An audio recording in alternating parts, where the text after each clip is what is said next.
ಪರಿಶಿಷ್ಟ ಪಂಗಡಗಳ ಅಭಿವೃದ್ಧಿಗೆ ಮೀಸಲಿಟ್ಟ ಅನುದಾನ ದುರುಪಯೋಗ ಆರೋಪ ಎದುರಿಸುತ್ತಿರುವ ಬಿ ನಾಗೇಂದ್ರ ಸಚಿವರಾಗಿ ಮುಂದುವರಿದರೆ ಅಧಿವೇಶನ ನಡೆಸಲು ಅವಕಾಶ ನೀಡುವುದಿಲ್ಲ ಎಂದು ವಿಧಾನಸಭೆ ವಿರೋಧ ಪಕ್ಷದ ನಾಯಕ ಆರ್ ಅಶೋಕ ಹಾಗೂ ಬಿಜೆಪಿ ರಾಜ್ಯಾಧ್ಯಕ್ಷ ಬಿವೈ ವಿಜಯೇಂದ್ರ ತಿಳಿಸಿದ್ದಾರೆ. ಬೆಂಗಳೂರಿನಲ್ಲಿಂದು ಮಾತನಾಡಿದ ಆರ್ ಅಶೋಕ, ಪರಿಶಿಷ್ಟ ಪಂಗಡಗಳ ಅಭಿವೃದ್ಧಿಗೆ ಮೀಸಲಿಟ್ಟ 187 ಕೋಟಿ ರೂಪಾಯಿ ಹಣವನ್ನು ಸಚಿವ ಬಿ ನಾಗೇಂದ್ರ ದುರುಪಯೋಗಪಡಿಸಿಕೊಂಡಿದ್ದಾರೆ. ಈ ಪ್ರಕರಣ ಸಂಬಂಧ ಸಿದ್ದರಾಮಯ್ಯ ಅವರು ಮುಖ್ಯಮಂತ್ರಿಯಾಗಿದ್ದಾಗ ನಾಗೇಂದ್ರ ಬಳಿ ರಾಜೀನಾಮೆ ಪಡೆಯಲಾಗಿತ್ತು. ಆದರೆ ಈಗ ಮತ್ತೆ ಅವರಿಗೆ ಸಚಿವ ಸ್ಥಾನ ನೀಡಿರುವುದು ಹಲವು ಅನುಮಾನಗಳಿಗೆ ಎಡೆಮಾಡಿಕೊಟ್ಟಿದೆ ಎಂದು ಆರೋಪಿಸಿದರು.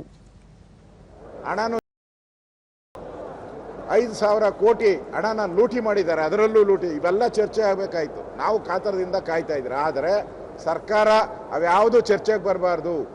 ನಾಗೇಂದ್ರನನ್ನ ಕ್ಯಾಬಿನೆಟ್ ತಗೊಂಬಿಟ್ರೆ ಈ ಚರ್ಚೆ ಎಲ್ಲ ಬರಲ್ಲ ಅಂತೇಳಿ ಪ್ರೀ ಪ್ಲ್ಯಾನ್ ಮಾಡಿ ನಾಗೇಂದ್ರನ್ನ ಇವತ್ತು ಕಾಂಗ್ರೆಸ್ ಹೈಕಮಾಂಡು ಮಂತ್ರಿ ಮಾಡಿರೋದು ನೋಡಿದ್ರೆ ಇದರಿಂದ ದೊಡ್ಡ ಷಡ್ಯಂತ್ರ ಇದೆ.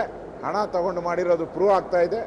ನಾವು ಯಾವುದೇ ಕಾರಣಕ್ಕೂ ನಾವು ಪ್ರಶ್ನೆಯನ್ನು ಕೇಳ್ತಾ ಇದ್ದೀರಿ, ಅವ್ರನ್ನ ಮಂತ್ರಿಮಂಡಲದಿಂದ ವಜಾ ಮಾಡಿದ್ದ್ಯಾಕೆ, ಇವಾಗ ತಗೊಳ್ತಾ ಇರೋದ್ಯಾಕೆ, ಇದಕ್ಕೆ ಉತ್ತರ ಕೊಡಿ. ಬಳಿಕ ಬಿವೈ ವಿಜಯೇಂದ್ರ ಬಿ ನಾಗೇಂದ್ರ ಅವರನ್ನು ಸಚಿವ ಸ್ಥಾನದಿಂದ ಕೈಬಿಡುವವರೆಗೂ ರಾಜ್ಯಾದ್ಯಂತ ಎಲ್ಲಾ ಜಿಲ್ಲೆಗಳಲ್ಲಿ ಜಿಲ್ಲಾಧಿಕಾರಿಗಳ ಕಚೇರಿ ಬಳಿ ಪ್ರತಿಪಕ್ಷಗಳಿಂದ ಅನಿರ್ದಿಷ್ಟಾವಧಿ ಪ್ರತಿಭಟನೆಯನ್ನು ಕೈಗೊಳ್ಳಲಾಗಿದೆ ಎಂದು ಹೇಳಿದರು. ತಯಾರಿಲ್ಲ, ಎಲ್ಲಿವರೆಗೂ ಅವರು ನಿರ್ದೋಷಿ ಅಂತೇಳಿ ಸಾಬೀತಾಗೋದಿಲ್ವೋ ಅಲ್ಲಿವರೆಗೂ ಕೂಡ ಅವರನ್ನ ಕ್ಯಾಬಿನೆಟ್ನಲ್ಲಿ ಇಟ್ಕೊಳ್ತಕ್ಕಂಥ ಪ್ರಶ್ನೆ ಇಲ್ಲ.